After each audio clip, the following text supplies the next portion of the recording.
அரசு மற்றும் தனியார் துறைகளில் முறையாக வேலைவாய்ப்பு வழங்க வேண்டும் உள்பட 3 அம்ச கோரிக்கைகளை வலியுறுத்தி 50க்கும் மேற்பட்ட மாற்றுத்திறனாளிகள் மாவட்ட ஆட்சியர் அலுவலகத்தில் மறியல் போராட்டத்தில் ஈடுபட்டனர்.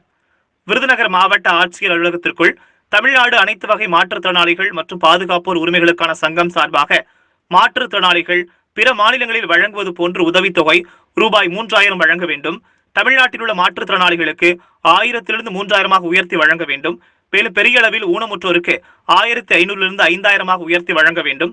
மாற்றுத்திறனாளிகள் உரிமை சட்டம் 2005 படி தனியார் துறையில் 5% பணிகளையும் அரசு துறையில் 4% பணிகளையும் தங்களுக்கு தமிழக அரசு உறுதியளிக்க வேண்டும் என்றும், மேலும் ஊரக வேலை திட்டத்தில் விருதுநகர் மாவட்டத்தில் மாற்றுத்திறனாளிகளுக்கு அட்டை வழங்குவதில் பாரபட்சம் இருக்கக்கூடாது, மாற்றுத்திறனாளிகளுக்கு முழு சம்பளத்துடன் வேலை வழங்க வேண்டும் உள்ளிட்ட 3 அம்ச கோரிக்கைகளை வலியுறுத்தி இன்று 50க்கும் மேற்பட்ட மாற்றுத்திறனாளிகள் விருதுநகர் மாவட்ட ஆட்சியர் அலுவலகத்திற்குள் தங்கள் குழந்தைகளுடன் 2ஆம் நாளாக இன்று மறியல் போராட்டத்தில் ஈடுபட்டனர்.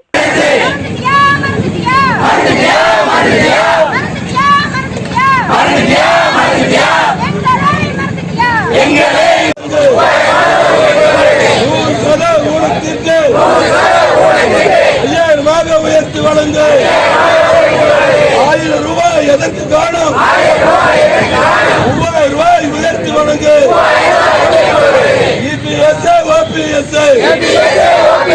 மத்திய அரசு மாநில அரசு நரேந்திர மோடி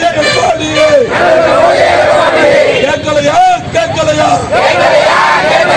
2ஆம் கட்ட போராட்டம் 2ஆம் நாளில் மறியல் போர் கேட்கலையா கேட்கலையா 2ஆம் கட்டம் 2ஆம் நாளில் மறியல் போர் மறியல் போர். நம்மால யாரோ ஒருத்தராங்க கவுண்ட் பண்ணுங்க.